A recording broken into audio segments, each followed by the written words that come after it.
Have you ever felt like you were your own worst enemy? Like something inside you was holding you back just when you needed to move forward the most? Maybe you planned an important project, decided to start a new habit, or dreamed of achieving an exciting goal, but suddenly you found yourself procrastinating, doubting yourself, or even abandoning the plan altogether.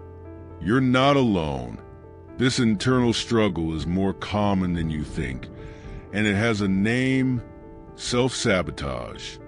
It's the invisible enemy living in our minds, making us stumble right when we're about to run towards our dreams. But here's the good news. Self-sabotage is not a destiny. It's just an obstacle that we can learn to overcome. In this video, we're going to explore how people, often without realizing it, end up sabotaging themselves. But we won't just stay on the problem. You'll also discover practical and powerful strategies to break free from these patterns. By the end, you'll not only understand why self-sabotage occurs, but you'll be ready to take the first step towards a stronger, more confident, and determined version of yourself. Did you identify with this? If you feel this content can help you unlock your true potential, subscribe to my channel right now. Here you'll find more tools, insights, and strategies to overcome internal obstacles and move towards the life you want. It's time to start this journey together. Let's begin. Self-sabotage is more common than we imagine, and yet many people don't realize they're experiencing it. But what exactly is it? In simple terms, it's when our own actions, thoughts, or beliefs block us from achieving what we truly desire. It's like trying to run forward while continuously pressing down on the brake. But why do we do this? The answer is deeply connected to our emotions, beliefs, and past experiences. One of the main causes of self-sabotage is the fear of failure. The mere thought of failing can lead us to not try at all, creating a false sense of security. But here's the curious part. We don't just fear failure. Many people also fear success. Why? Because success often brings change, and change can feel uncomfortable or even frightening. Another significant cause is the limiting beliefs we've accumulated over time. Maybe, at some point, someone told you that you weren't good enough, smart enough, or capable enough, and that voice keeps repeating in your mind. Those ideas, even though they aren't real, shape our decisions. Finally, there are unconscious habits, those automatic patterns that keep us in our comfort zone. Things like procrastinating, avoiding responsibilities, or distracting ourselves with unimportant tasks may seem harmless, but they are subtle forms of self-sabotage. Understanding these roots is key. Now that we know what self-sabotage is and why it happens, the next step is to learn to identify it in our daily lives. But before we continue, reflect. Have you found yourself in any of these situations? If so, don't worry, because there are ways to move forward. Self-sabotage can be a silent enemy, but it's not invisible. If you pay attention, there are clear signs that you might be blocking yourself. Here's a list to help you recognize if this is happening in your life. Constant procrastination. You postpone important tasks even when you know you should do them. You find yourself saying, "I'll do it tomorrow," but that tomorrow never comes. Negative self-talk. Phrases like, "I'm not good enough," or "I won't make it," arise in your mind.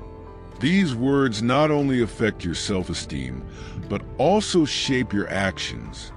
Perfectionism disguised as self-sabotage. You insist on not starting something until everything is perfect, which actually keeps you paralyzed. Early abandonment. You start projects with enthusiasm, but leave them halfway when the first obstacle appears. Destructive comparison. You constantly compare yourself with others, and you always end up feeling less capable.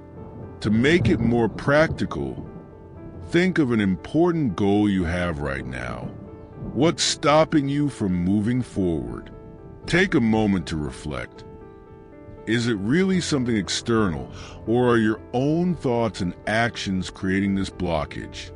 Identifying these signs is an essential step because you can't change something you don't recognize. By realizing how and when you are sabotaging yourself, you begin to regain control.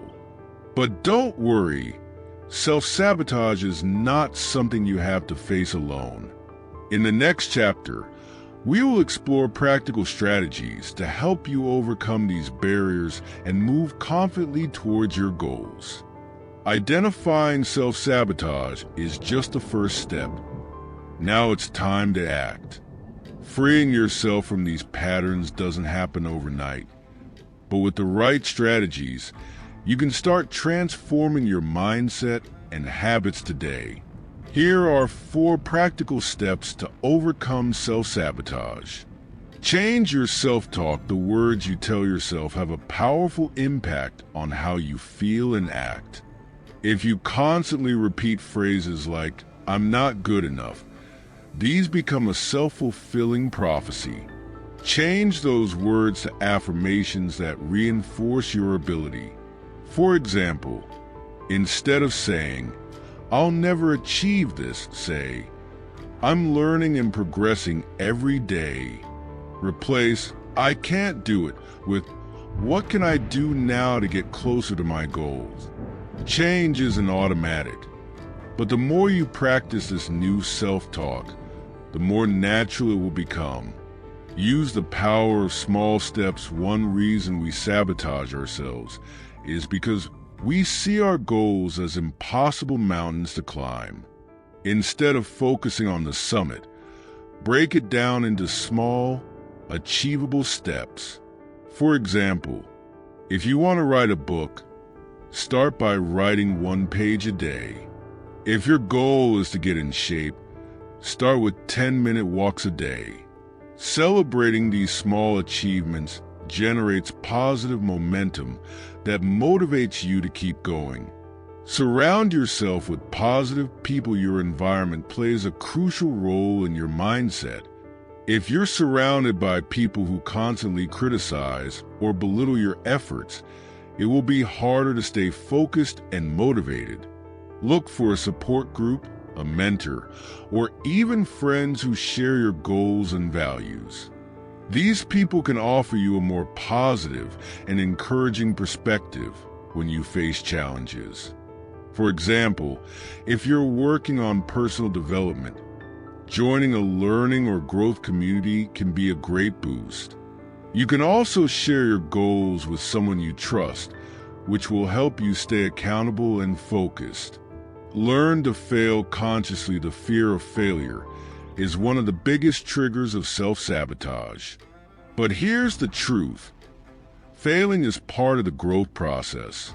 Reframe failure as an opportunity to learn and improve. Ask yourself these questions after a mistake. What worked well and what didn't? What can I do differently next time? For example, if you tried a project that didn't turn out as expected, instead of punishing yourself, look for the lessons. Maybe you learned something about planning or the skills you need to improve. Remember, every failure brings you closer to your ultimate goal, an inspiring story. Imagine Laura, a woman who dreamed of launching her own business. For years, self-sabotage held her back. She procrastinated, doubted her abilities, and gave up every time an obstacle arose. But one day she decided to change. She started working on her limiting beliefs, replacing "I'm not good at this" with "I'm learning and growing." She broke her plan into small steps and sought a mentor to guide her. It wasn't easy, but little by little she gained confidence and overcame her fears. Today, Laura leads a successful business. Self-sabotage doesn't have to keep defining your life. You now understand that those patterns that have been blocking you are not permanent but temporary, and with small steps, you can start to free yourself from them. I want you to keep one key idea in mind. You are not your mistakes or your fears. You are the person capable of facing and overcoming them. Every time you change a limiting belief, you take a step towards your most authentic and powerful version. Each small achievement is proof that you can move forward, even when things feel tough.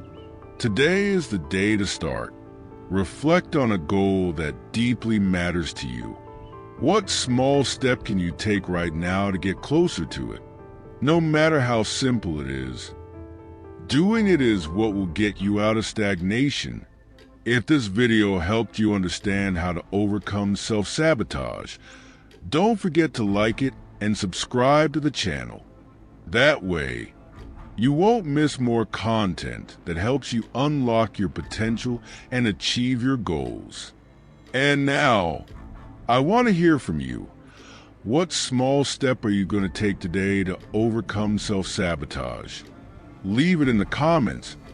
I would love to read your response. Remember, change begins with a decision, and that decision can start right now.